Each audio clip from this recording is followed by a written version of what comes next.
Olá, amigos! Tudo bem com vocês? Comigo, tudo ótimo. Eu sou o professor Milton e vocês todos sejam muito bem-vindos à nossa nova aula de Educação Física de número 39 para vocês do nono ano.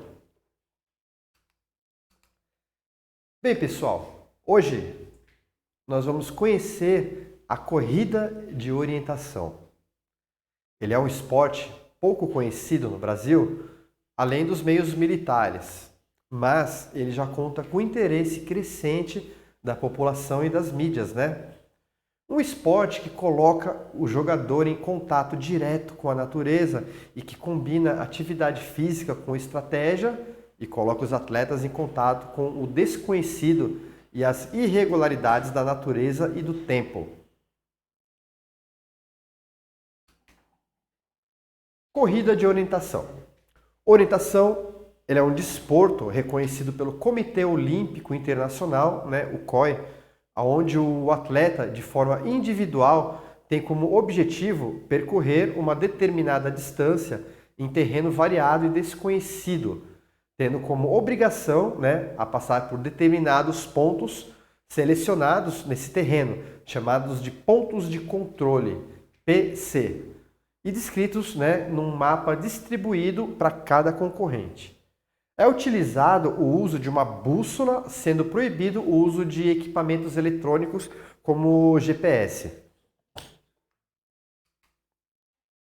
Os tempos gastos para percorrer o trajeto são em função das capacidades físicas dos participantes do treinamento de leitura de mapas, né, e da rapidez para se orientar utilizando técnicas estabelecidas, assim como das suas capacidades de adaptação ao terreno e da escolha correta dos itinerários, né? Os percursos são de uma extrema variedade e as características do terreno podem ser diversas. Pode ser areia, pode ser florestas, florestas densas, florestas menos densas, podem ter relevos mais ou menos acidentados e etc, etc, né? Muitos tipos de vegetação e de ambiente. O grau de dificuldade é estabelecido de acordo com a categoria dos atletas e conforme a sua idade, geralmente entre 10 a 75 anos. No Brasil, o atleta que pratica o esporte de orientação, ele é chamado de orientista, para evitar confusão com a profissão de orientador. Em outros países, essa distinção é encontrada pelo nome de orienteering. Ou orienteering, é isso mesmo. A Confederação Brasileira de Orientação, CBO, é o órgão que regula a prática desse desporto no Brasil, assim como a Federação Portuguesa de Orientação regula em Portugal. E olha, pessoal, aqui a gente tem um dos pontos, né, de checagem, né? Nós vamos entender um pouquinho como eles funcionam. Disciplinas da orientação. Há diversas formas de competir. A mais comum é a orientação pedestre tradicional em florestas, mas ele possui algumas vertentes diretas e indiretas, como, por exemplo, um exemplo de direta são as competições organizadas pela Federação Internacional, como, por exemplo, a orientação de velocidade, chamadas também de sprint, realizadas dentro de cidades e parques. As competições de orientação de bicicleta, por exemplo, MTBO, as de esqui, chamadas de ski-o, as de precisão, chamadas de trail-o, destinadas a pessoas com dificuldades. Há também a orientação como atividade escolar, uma brincadeira na escola, praticada principalmente nas aulas de educação física, como uma forma de trabalhar diversas outras disciplinas, como geografia, história, matemática, etc., dentro da atividade física. A primeira cidade brasileira a adotar a orientação como disciplina pedagógica na grade escolar foi a cidade de Santa Maria, no Rio Grande do Sul. Olha só, pessoal, que bacana, né? Se você for pensar uma brincadeira de criança chamada Caça ao Tesouro, é uma espécie de corrida de orientação com alguns enigmas, né? Bem, como vertentes indiretas, das quais não são geridas diretamente pela Federação Internacional de Orientação, a IOF, nós podemos encontrar a corrida de aventura, que utiliza os princípios da orientação pedestre, né, e em bicicleta aliados a outras modalidades também. Em alguns países também são organizadas provas de orientação a cavalo, em canoa, com rádio amador, né, Amateur Radio Direction Finding. Deve ser uma espécie de rádio amador também, né? E olha só que legal, gente, um exemplo aqui de um mapa, né? Um mapa realizado com relevos. Então essas linhas aqui, elas são os relevos, as alturas, a topografia, né? Aqui no meio são os pontos mais altos. Voltando, percurso de orientação. Como proposta de ação competitiva ou de lazer, é escolhido um itinerário havendo, além de uma partida e de uma chegada, né, que podem ser ou não no mesmo lugar, coincidentes, né, outros locais obrigatórios de passagem sinalizados com uma baliza prismática de cor laranja e branca. Deve ser para contrastar com o verde da floresta, né? Na partida, cada concorrente recebe um mapa contendo a identificação do percurso. Os postos de controle são desenhados na carta com círculos numerados e unidos por segmentos, né, segmentos de reta entre cada posto de controle. Vamos dar uma olhadinha nesse mapa aqui atrás, ó. Se a gente for reparar, ele tem alguns números, né, ao redor, ó, o número 5, 6 aqui no meio, algumas linhas. Então esse mapa aqui é um bom exemplo dessa informação aqui, né, pessoal? Então ele tem alguns pontozinhos marcados em círculo, tem algumas retas ligando eles também. O concorrente, né, ele é livre para escolher o seu próprio itinerário e obrigatoriamente deve visitar esses postos de controle pela ordem correta que se encontra expressa no mapa distribuído. 1, 2, 3, então vai ter que seguir uma ordem, né? Para provar que um ponto de controle é visitado, o orientista transporta consigo um sistema eletrônico, né? É um SI Card, que utiliza para controlar uma estação existente no ponto de controle, ou um cartão de controle que obrigatoriamente ele tem que transportar por intermédio de um agrafador ou o alicate próprio do esporte, chamado de picote, que se encontra junto a cada baliza. Cada alicate tem um padrão de perfuração diferente, né, e corresponde a cada um dos postos de controle.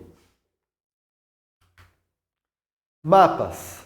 O mapa para orientação é uma carta topográfica detalhada contendo o necessário para a competição.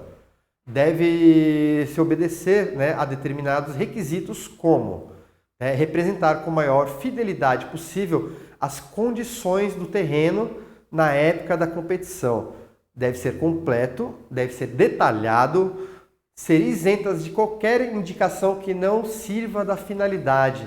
Ele deve ser claro e fácil de ler, mesmo inclusive à noite. Ter no seu todo uma precisão que permita usar bem os instrumentos de navegação, né? Bússola e escalas. Ser resistente ao tempo e ao manuseio durante a competição. Ter no seu todo uma precisão que permita usar bem os instrumentos de navegação, bússola e escalas, né? Categorias. Os praticantes são divididos em categorias segundo sexo, idade, nível técnico, de acordo com a dimensão do evento, não havendo limite de idade. As categorias são os seguintes: infantil, até 12 anos, juvenil, de 13 a 16 anos, júnior, de 17 a 20 anos, adulto, qualquer idade, master, de 35 a 44 anos, sênior, de 45 a 54 anos, veteranos, de 55 a 64 anos, e VIP, Very Important Person, né? Acima de 64 anos. Para os graus de dificuldade são N para novato, B, né, nível difícil, A, muito difícil, e E, elite. História. A orientação em sueco significa orientering.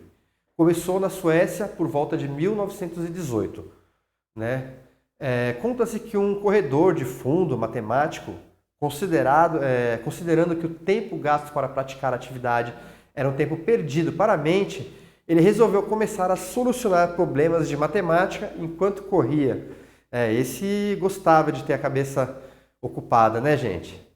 Bem, talvez esse corredor tenha tido a gênese das corridas de orientação. Bem, a necessidade de ocupar a mente enquanto se realizam atividades físicas talvez tenha sido a responsável pela grande aceitação desse desporto, que alia a atividade física a uma atividade mental intensa. O que significa, gente? Durante muitos alunos, né, na época de academia, na época que eu trabalhei com musculação, com ginástica, com preparação física, alguns me falavam, né, que eles não gostavam de correr porque eles se sentiam entediados. Então parece que esse nosso amigo matemático se sentia entediado também, né, e resolveu tornar alguma corrida, um exercício anaeróbio, né, aeróbio, mais dinâmico, mais interessante. E esse sueco, né, o Major Kinlander, foi considerado o pai da orientação.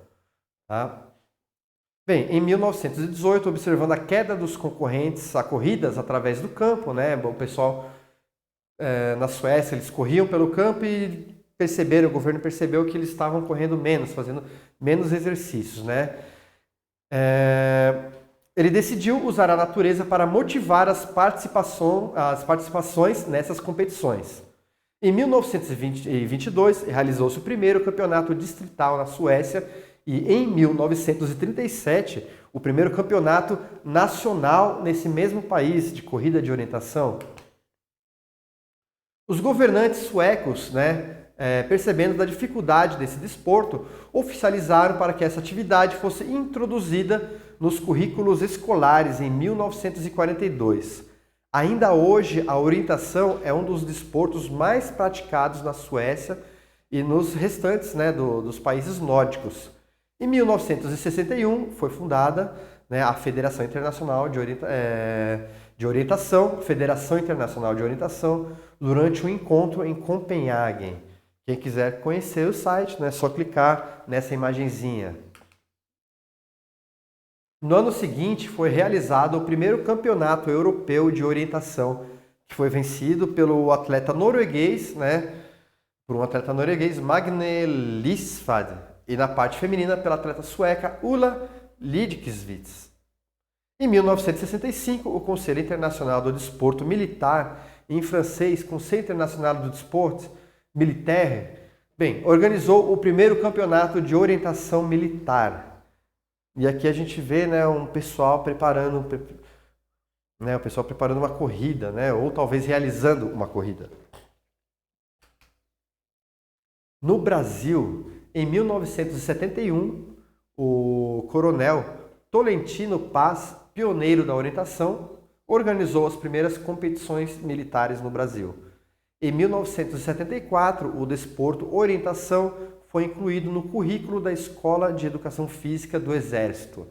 Em 1983, foi realizado em Curitiba, né, no Paraná, o 17º Campeonato Mundial Militar de Orientação sobre a organização da Comissão Desportiva Militar do Brasil.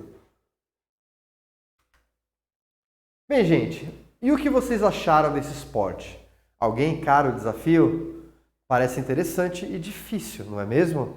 Mas, com um pouquinho de treino, com um pouquinho de conhecimento, todo mundo chega lá.